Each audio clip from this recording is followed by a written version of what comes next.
Hello friends, आप सभी का हमारे यूट्यूब चैनल पर स्वागत है। आज से हम स्टार्ट करने वाले हैं आपका वन लाइनर सीरीज़, जो कि आपकी बीपीएससी, बीएसएससी जितने भी एग्ज़ाम आपके होते हैं, इनके जो प्रीवियस ईयरली एग्ज़ाम हैं, जो पिछले आपके 32 सालों से जो भी लगभग पूछे गए हैं क्वेश्चंस, लगभग आपके जो क्वेश्चंस होंगे वो 15,000 से ऊपर प्रश्नों का ये संकलन है।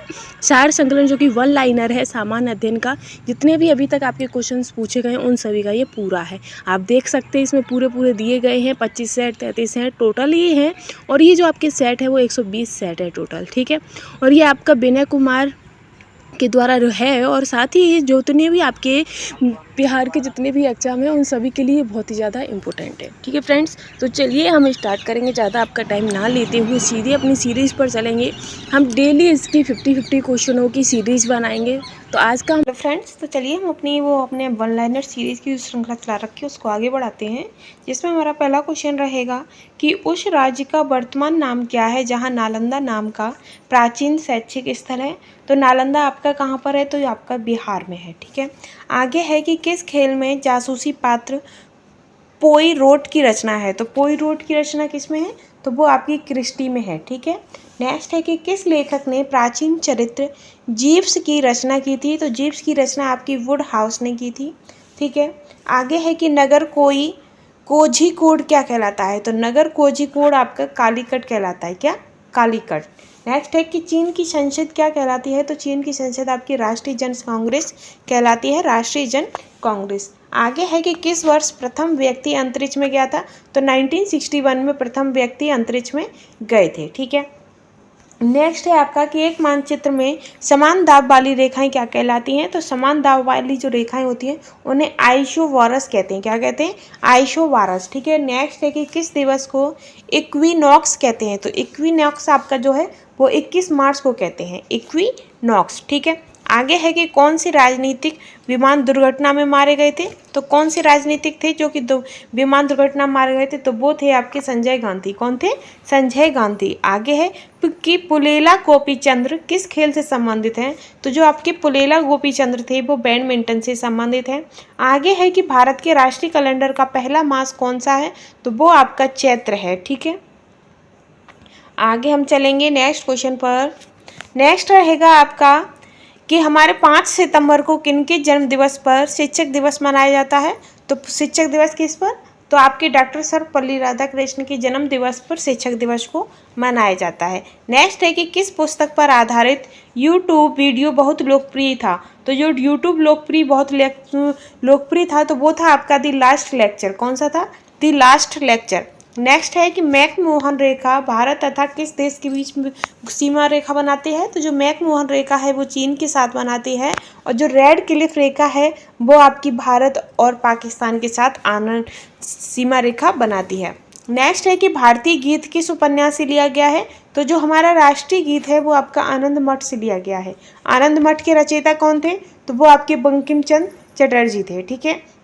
फिर आता है कि आनंद मठ कौन से आंदोलन पर। तो ये आपका सन्यासी आंदोलन, जो विद्रोह था, सन्यासी आंदोलन, सन्यासी विद्रोह, उस पर आधारित है, ठीक है।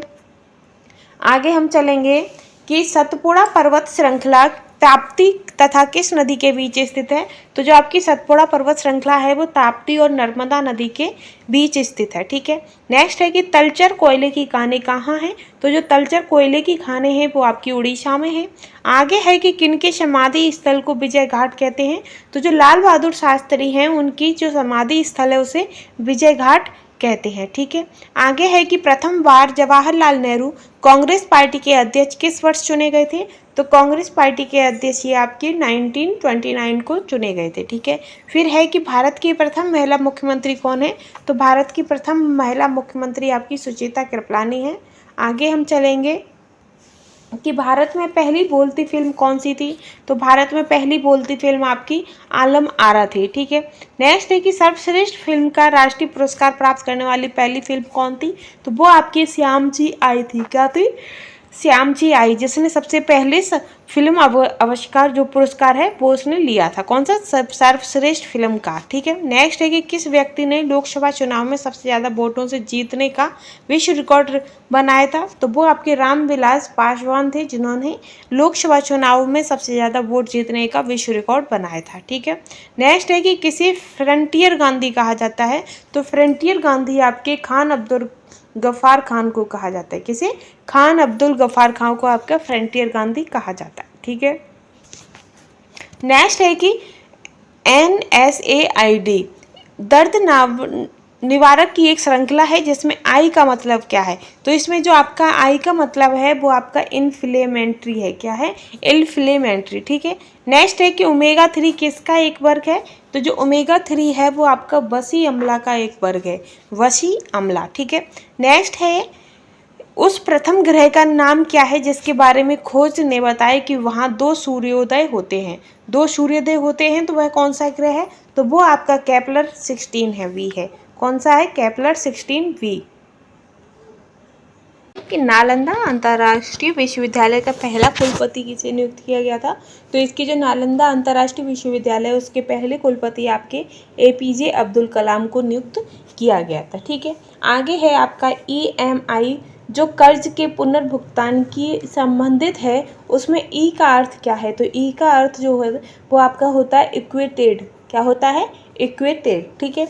आगे है कि झांसी की रानी के तौर पर कौन प्रसिद्ध है, तो झांसी की रानी आपकी रानी लक्ष्मीबाई को कहा जाता है। नेक्स्ट चलेंगे हम कि वर्गीज कुरियन, तो वर्गीज कुरियन किससे संबंधित है, तो भारत की श्वेत क्रांति के पिता के रूप में आपके वर्गीज कुरियन को जाना जाता है। ठीक है। नेक्स्ट है कि द लास्ट सपर को चित्रित किया था, तो लास्ट सपर को किसने चित्रित किया था, तो लियोनार्डो दी विंसी ने किया था। ठीक है। नेक्स्ट है कि ब्रिटिश शासन के विरुद्ध कांग्रेस ने किस वर्ष असहयोग आंदोलन प्रारंभ किया था, तो कांग्रेस के विरुद्ध क्या जो ब्रिटिश शासन के विरुद्ध कांग्रेस ने असहयोग आंदोलन 1920 को स्टार्ट किया था। ठीक है फ्रेंड्स, आई होप आपको ये मेरा कंटेंट पसंद आ रहा होगा, और अगर आपको ये कंटेंट पसंद आ रहा है तो प्लीज़ चैनल को लाइक शेयर एंड सब्सक्राइब करना बिल्कुल भी ना भूलें। आगे है हमारा क्वेश्चन कि अशोक स्तंभ कहाँ स्थित है, तो आपका जो अशोक स्तंभ है वो बिहार में स्थित है। नेक्स्ट है कि पृथक पंचायती राज मंत्रालय का गठन कब हुआ था, तो इसका जो गठन है वो आपका 2004 में हुआ था। कब हुआ था? 2004 में। नेक्स्ट है कि भारत में विशालतम समुद्र तट कहाँ है, तो भारत का विशालतम समुद्र तट जो है वो आपका तमिलनाडु में है। नेक्स्ट है कि झारखंड के उत्तर में कौन सा राज्य है, तो झारखंड के उत्तर में आपका बिहार राज्य है। नेक्स्ट है कि सबसे अंदर भूमि द्वारा घेरा पतन कौन सा है, तो वो आपका विशाखापट्टनम है। ठीक है। आगे चलते हम कि सबसे अंदर भूमि द्वारा घेरा पतन आपका विशाखापट्टनम हो जाता है। नेक्स्ट है कि दिल्ली से कलकत्ता को कौन सा राजमार्ग जोड़ता है, तो जो NH2 यानी कि राजमार्ग संख्या 2 है वो आपका दिल्ली से कलकत्ता को आपस में जोड़ता है। ठीक है। नेक्स्ट है कि केसर का मुख्य उत्पादक राज्य कौन सा है, तो आप सभी को पता होगा कि जम्मू कश्मीर जो है वो केसर का सबसे अच्छा उत्पादक है, और वहाँ का केसर जो होता है एकदम शुद्ध होता है। ठीक है। आगे हम बढ़ेंगे कि झारखंड में स्थित इस्पात संयंत्र कौन सा है, तो वो आपका टिस्को है, जिसे TISCO कहते हैं, टिस्को। ठीक है। आगे है कि नरोरा नाभिकीय शक्ति केंद्र कहाँ स्थित है, तो जो नरोरा नाभिकीय शक्ति केंद्र है ये आपका उत्तर प्रदेश में स्थित है। नेक्स्ट क्वेश्चन है आपका कि नदियों द्वारा मिट्टी का जमाव कहलाता है, तो नदियों के द्वारा मिट्टी का जमाव क्या कहलाता है, तो वो आपका एलुविल कहलाता है। क्या? एलुविल। ठीक है। आगे हम बढ़ेंगे, नेक्स्ट क्वेश्चन पर चलेंगे। नेक्स्ट है आपका कि किस धातु के यौगिक कुछ शीशों तथा साबुन दोनों के घटक हैं, तो वो आपका पोटेशियम है। क्या है? पोटेशियम। ठीक है। नेक्स्ट है कि हाइड्रोजन के समस्थानिकों की संख्या कितनी है, तो हाइड्रोजन के समस्थानिकों की संख्या 3 होती है।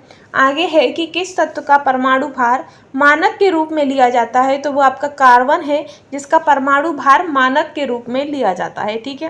नेक्स्ट है कि पिच ब्लेंड किसका अयस्क है, तो जो पिच ब्लेंड होता है ये आपका यूरेनियम का अयस्क है। ठीक है। और ये जो क्वेश्चन आंसर है वो आपका किसी भी स्टेट का एग्जाम हो सभी के लिए इंपॉर्टेंट है, किसी भी लेवल का एग्जाम हो, आपका SSC होता है या आर्मी का होता है या पुलिस का होता है, टीचर संबंधी एग्जाम होता है, ये सभी के लिए इंपॉर्टेंट क्वेश्चनों की सीरीज है। ठीक है। नेक्स्ट है कि मिश्र धातु एल्यूमिनियम ब्रांज में उच्चतम अनुपात में कौन सा तत्व अवस्थित होता है, तो उच्चतम अनुपात में आपका तांबा उसमें मिक्स होता है। ठीक है। नेक्स्ट है कि अकार्बनिक यौगिकों से संश्लेषित प्रथम कार्बनिक यौगिक कौन सा है, तो वो आपका यूरिया होता है। कौन सा होता है, यूरिया। ठीक है, आगे है आपका कि वुड्स अभिक्रिया किसे प्राप्त करने हेतु प्रयुक्त है, तो वो आपकी एल्केन को प्राप्त करने हेतु प्रयुक्त है। ठीक है, नेक्स्ट है कि सिरके का पीएच मान कितना होता है, तो सिरके का जो पीएच मान है वो 3 होता है। ठीक, नेक्स्ट है कि ग्रिसलॉर में प्राथमिक एल्कोहलिक समूह की संख्या कितनी है, तो 2 होती है। कितनी, 2 होती है। ठीक है, नेक्स्ट है कि प्रकाश संश्लेषण का प्राथमिक उत्पाद क्या है, तो प्रकाश संश्लेषण का जो प्राथमिक उत्पाद है वो आपका ग्लूकोज होता है। मशरूम क्या है, तो मशरूम आपका कवक है। क्या है, कवक। जैसे काफ़ी लोग कुकुरमुत्ता भी कहते हैं। क्या कहते हैं, कुकुरमुत्ता। ठीक है, नेक्स्ट है कि सबसे तेज से बोल सकने वाला जंतु कौन सा है, तो जो नीली व्हेल होती है वो सबसे ज़्यादा तेज बोल सकती है। ठीक है, आगे है कि प्रकाश संश्लेषण तथा श्वसन का सामान्य उत्पाद क्या है, तो प्रकाश संश्लेषण और श्वसन का जो सामान्य उत्पाद है वो जल से होता है। ठीक है, आगे हम चलेंगे कि थायराइड कौन सी ग्रंथि है, तो जो थायराइड ग्रंथि होती है वो कौन सी है, तो ये आपकी अंतःस्रावी ग्रंथि है। ठीक है, नेक्स्ट है कि कौन सा अंग पित्त का स्त्रावण करता है, तो पित्त का स्त्रावण आपका यकृत करता है। ठीक है, फिर है कि रिकाम्बिनेट जो कि डीएनए टेक्नोलॉजी के विकास के पश्चात कौन सी तकनीक संभव है, तो जो टीकाकरण है वो आपकी इसके पश्चात तकनीक संभव है। ठीक है, टीकाकरण। आगे हम चलेंगे कि गति का अध्ययन क्या कहलाता है, तो जो गति का अध्ययन है वो आपका काइनेमैटिक्स कहलाता है। क्या कहता है, काइनेमैटिक्स कहलाता है। ठीक है, नेक्स्ट है कि क्वांटम सिद्धांत का सुझाव किसने दिया था, तो क्वांटम सिद्धांत का जो सुझाव है वो आपका प्लैंक ने दिया था। किसने दिया था, प्लैंक ने। आई होप आप सभी को ये क्वेश्चनों की सीरीज पसंद आ रही होगी, क्योंकि ये सभी बहुत ही इंपॉर्टेंट और प्रीवियस ईयर में जो क्वेश्चंस पूछे गए हैं उनकी सीरीज की श्रृंखला है। आगे है कि वह यंत्र जो अत्यधिक तापक्रम मापता है क्या कहलाता है, तो वो आपका पायरोमीटर होता है जो अत्यधिक तापक्रम को मापता है। ठीक है, नेक्स्ट है कि लक्ष्य किसकी इकाई है, तो जो लक्ष्य है आपकी वो प्रदीप्त की इकाई है। किसकी है, प्रदीप्त की। ठीक, आगे है कि एक अश्व शक्ति का मान क्या है, तो एक अश्व शक्ति का मान आपका 746 वाट्स है। क्या है, 746 वाट्स। ठीक है, यदि एक अवतल दर्पण में वस्तु एवं प्रतिबिंब दोनों वक्रता केंद्र पर हैं तो प्रतिबिंब कैसा बनेगा, तो जो आपका प्रतिबिंब होगा वो वस्तु के समान आकार का बनेगा। कैसा बनेगा, समान आकार का। जितनी आकार की आपकी वस्तु होगी उतनी आकार का उसका प्रतिबिंब भी बनेगा। ठीक है, आगे हम बढ़ते हैं नेक्स्ट पर कि ऊष्मा गति का दूसरा नियम क्या कहलाता है, तो ऊष्मा गति का जो दूसरा नियम है वो आपका बिना किसी बाह्य कारक की सहायता के किसी कम ताप वाली वस्तु से किसी उच्च ताप वाली वस्तु को ऊष्मा स्थानांतरण नहीं की जा सकती है, ये कहलाता है। ठीक है, आगे है कि एक वायुयान की ध्वनि सामान्यतः किसकी संगत में होती है, तो एक जो वायुयान होता है उसकी जो ध्वनि होती है वो आपकी 100 dB के समान होती है। ठीक है, नेक्स्ट आपका आता है, नेक्स्ट है कि एक नैनोमीटर किसके बराबर होता है, तो एक नैनोमीटर जो होता है वो आपका 10 जो उसकी घात है -7 सेंटीमीटर में होता है। ठीक है, आगे है आपका कि किस कोयले में कार्बन की मात्रा अधिकतम होती है, तो जो आपका एंथ्रासाइट कोयला होता है उसकी कार्बन की मात्रा उसमें सबसे ज़्यादा अधिक होती है। ठीक है, आगे हम चलेंगे तो इसी आज की श्रृंखला हमारी यही समाप्त होती है। अगर आपको कंटेंट पसंद आता है तो प्लीज़ चैनल के साथ बने रहिएगा। Thanks for watching.